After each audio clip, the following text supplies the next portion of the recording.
Home Sweet Home. 1. The cars, the people, the buildings, the police officers. Sue didn't like the city. She used to love her apartment in the city.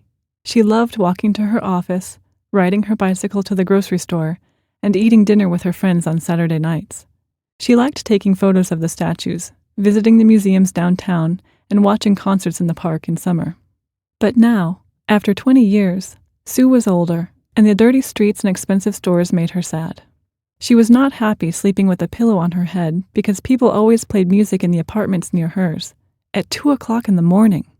Sue wanted blue sky and forests and mountains. She wanted flowers and trees. She wanted to be happy. On her 55th birthday, Sue bought a house in the country, far from the city. 2. The new house was small and white.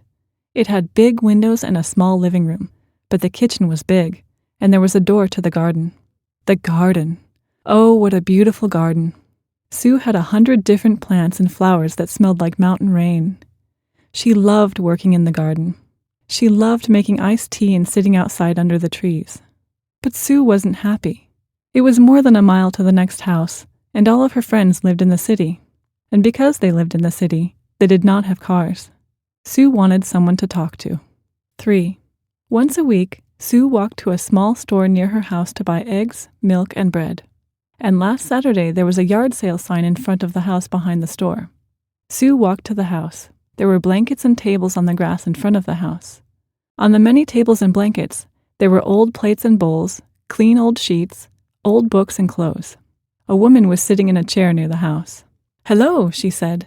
"Welcome to my yard sale." "Why are you having a yard sale?" "We are selling everything we don't want or need." "Oh, okay," said Sue. "Where are you from?" "I used to live in the city, but now I live in the small white house with the garden." "I know the house," she said. "Good place. My name is Jane." "Nice to meet you. My name is Sue." Sue walked from table to table, looking at everything Jane was selling.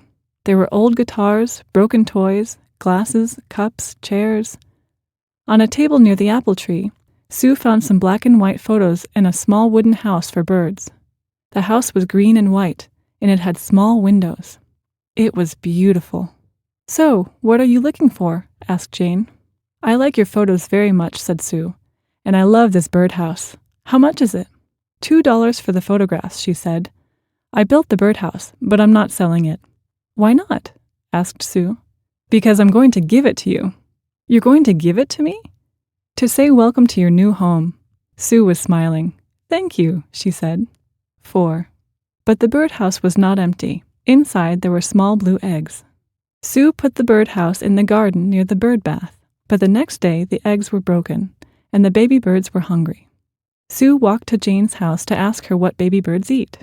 "Worms," said Jane. "Baby birds eat worms. This afternoon I'll walk to your house, and we can find worms in your garden." "And I can cook us dinner," said Sue. 5. Summer arrived, and the baby birds were now black and blue adult birds. The birds now lived in the trees near the house, and they drank water from the bird bath in Sue's garden. And there was a new bird, a small red bird, living in the birdhouse. Jane visited Sue on Saturday mornings. The two women drank coffee and talked about plants and birds and the weather. Jane taught Sue to make birdhouses, and the two women talked about selling them in the city. 6. Sue finished building her first birdhouse in July. In August, she packed her car with potatoes, cauliflower, broccoli, carrots, beans, and apples from her garden, and she drove to the city to visit her friends. They were very happy to see Sue. Now, twice a month, Sue and Jane drive to the city and sell their birdhouses to their friends and to some of the stores. And twice a month, Sue's friends take a bus to the country to visit Sue and Jane, the gardens, and the many birds.